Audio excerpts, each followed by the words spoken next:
Hey guys, Chris of Superfast RC, and today trying something a little different. We're taking a look at a Mayako MX8E-25.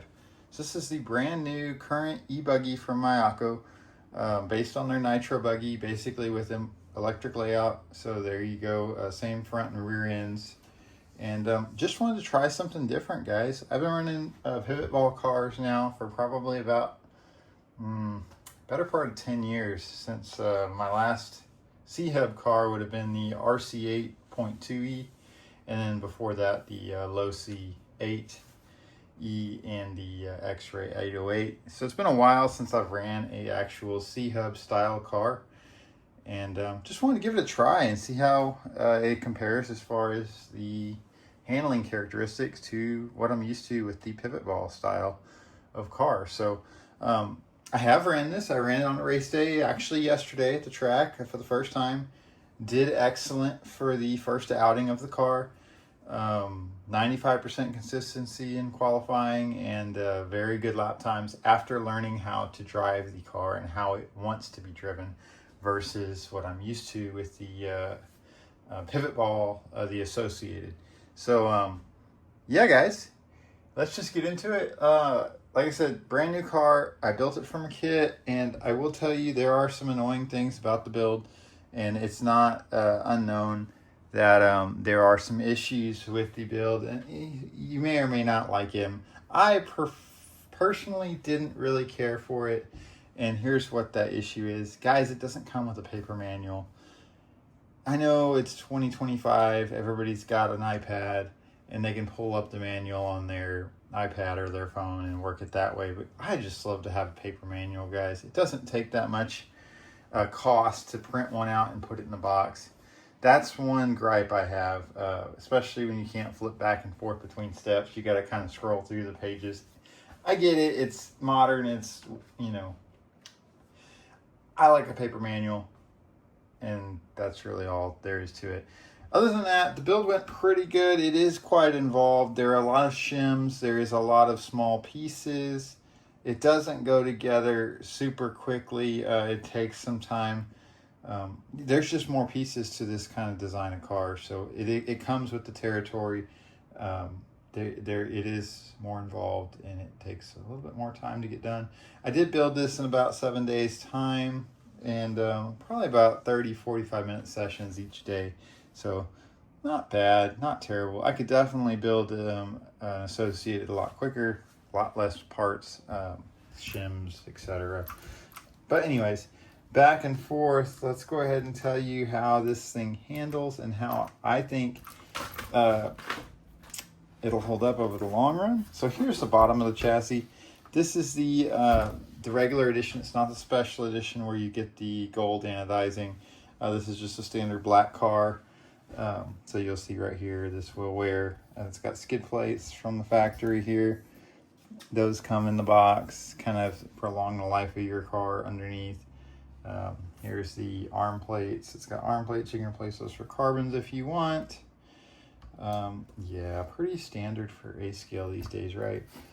So anywho, let's talk about how the car drives in contrast to what I'm used to with the pivot ball style, with the Associated in the X-Ray car.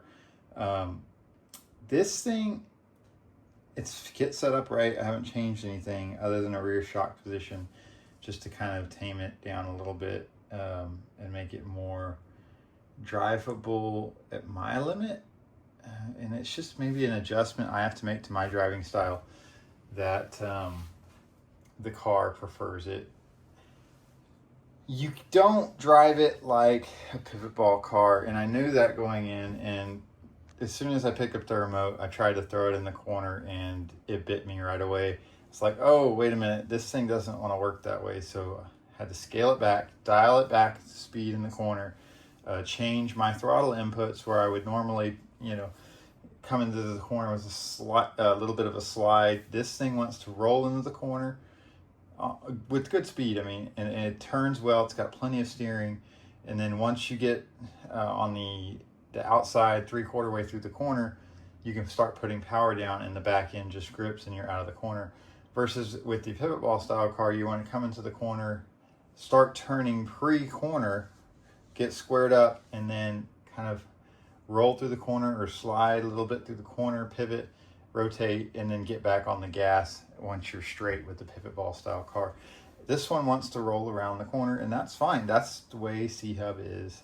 And yeah, there is one thing, and I think it is just diff related. I've got some really thin diffs. I did go with the more easy to drive diff setup mentioned in the Mayako manual. So I went with the, I think it was 8K in the rear, 10 in the center, and maybe 12 in the front, or 15 in the front. I think I need to be more like 15, maybe 15, 10. I think is what I'm going to go for next. Just kind of see how that goes. Just think it was a little bit nervous on power, especially going off of the face of the jumps.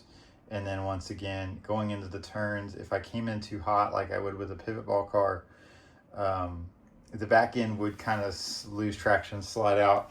I think if I thicken that rear diff up a little bit, I'll be able to keep the rear tires on the ground and spinning instead of them breaking loose and getting, just kind of imbalanced there in the corner, especially on a mid-corner rotation. So one more thing I want to tell you about, I don't care for the battery box situation at all. It is cool. It looks awesome with the carbon fiber. It's kind of strange that you need to bolt these down. Now I went ahead and put my shell nuts on there because they look cool. But every time you got to take the battery out, you got to undo these two screws. And I kind of think that's a little bit weird. It does hold the battery in there. It didn't come out. Yeah, so be that as it may, I don't really care for the way the battery's set in here, so I don't know, time will tell how it works, and definitely want to use a hard case pack with this mount.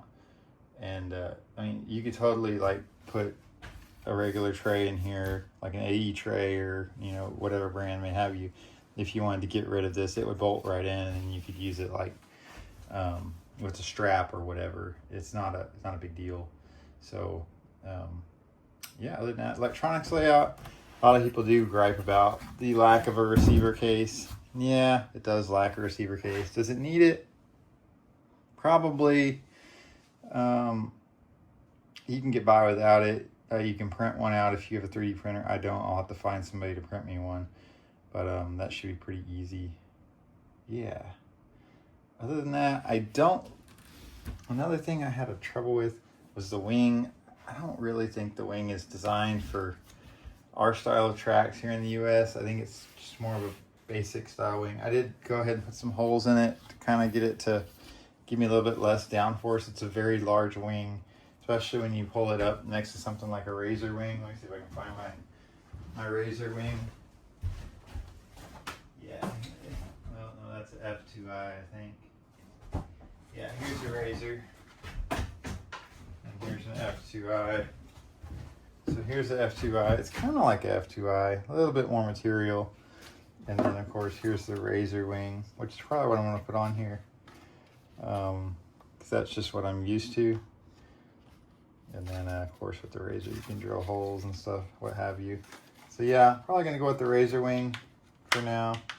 I don't really like this wing, but it does work. It's got a lot of downforce, but I think directionally the Razor style wing has it beat.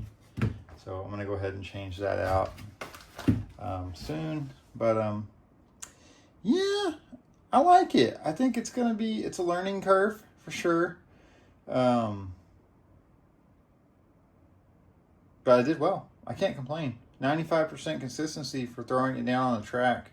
Running a couple of two practice sessions, just basically learning how to drive the car versus what I was used to, then putting it down for qualifier and throwing down, consecutive fast laps and a 95% consistency. Pretty dang good. I think the setup's good out of the box. I don't really think you have to change all that much. Like I said, I did move the lower arm eyelet in on the arm just to get a little bit more bump handling, better bump handling. And that was it. So like I said, diff setup needs to change. Other than that, I think we're pretty much good. We're going to go into the MSM race with this thing and see how we do. like I said, this is just a trial, not changing anything. I still have all of my associated cars. Just wanted to see what, you know, pivot or C-Hub style car felt like, especially with the new MP10 coming out, or MP11. So anyways, guys, thanks for watching. It's been Chris Superfast RC. Just my little initial overview, build thoughts, and how the car went for me on my first outing. So this has been the Mayako MX8E 2025. Thanks for watching. Bye-bye. Bye.